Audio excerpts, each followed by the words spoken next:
আপনি কিভাবে রাইস অ্যাপসের মাঝে ওয়াচ লিস্ট অ্যাড করবেন আর সেখানে আপনি কিভাবে যেগুলো স্টক তো সেগুলো অ্যাড করবেন।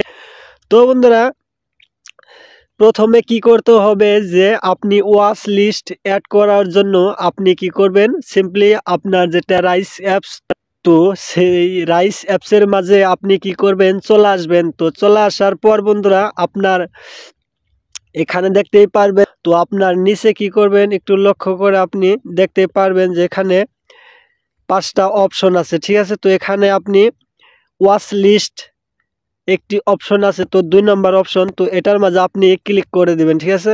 এটার মাঝে ক্লিক করার পর আপনি কিভাবে এখানে আপনি ওয়াচ লিস্ট অ্যাড করবেন। তো ওয়াচ লিস্ট বানানোর জন্য অবশ্যই আপনার কি করতে হবে, এখানে যে দেখতেই পারছেন 3 লাইনের আইকনটি, তো এখানে আপনি ক্লিক করে দিবেন, ঠিক আছে। তো ক্লিক করার পর বন্ধুরা এখানে অপশন শো হবে, তো দেখতেই পারছেন এখানে ক্রিয়েট নিউ ওয়াচ লিস্ট, ঠিক আছে। তো এই ক্রিয়েট নিউ ওয়াচ লিস্টে আপনি কি করবেন, ক্লিক করে দিবেন। তো বন্ধুরা এখানে ক্রিয়েট নিউ ওয়াচ লিস্টে ক্লিক করার পর আপনার সামনে এরকম অপশন শো হবে। তো আপনার এখানে দেখতেই পারছেন ওয়াচ লিস্ট 4, ঠিক আছে।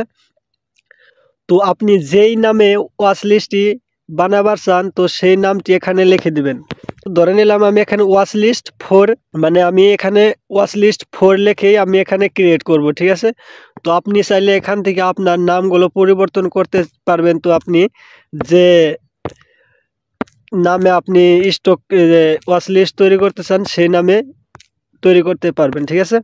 তো আমি এখানে স্টক বাই সেল বাই লিখে দিলাম, ঠিক আছে। তো স্টক বাই লিখে আমি এই নামে একটি ওয়াচ লিস্ট তৈরি করব।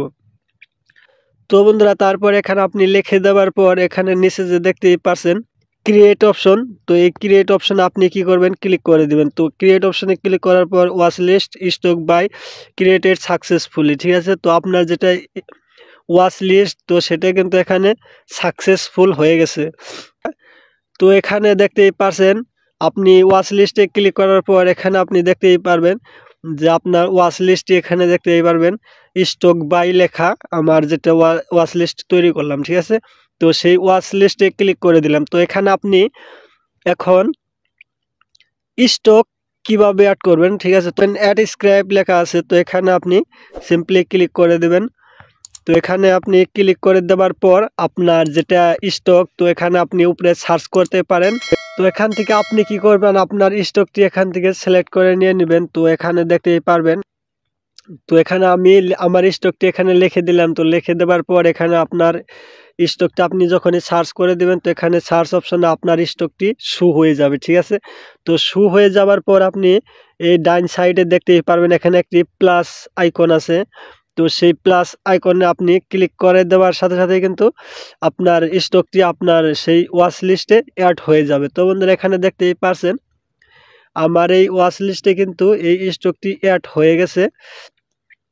তো বন্ধুরা এই স্টকটি যদি আপনি ডিলিট করতে চান তাহলে আপনি কিভাবে সেই স্টকটি আবার ডিলিট করবেন। তো স্টকটি ডিলিট করার জন্য আপনি কি করবেন, এই স্টকটির উপরে আপনি ক্লিক করে দেবেন, ঠিক আছে। স্টকটির উপরে আপনি ক্লিক করে দেওয়ার পর এখানে ডিলিটের অপশন দেখতে পারবেন। তো এখানে আপনি ক্লিক করে এটাকে ডিলিট করে দিতে পারবেন।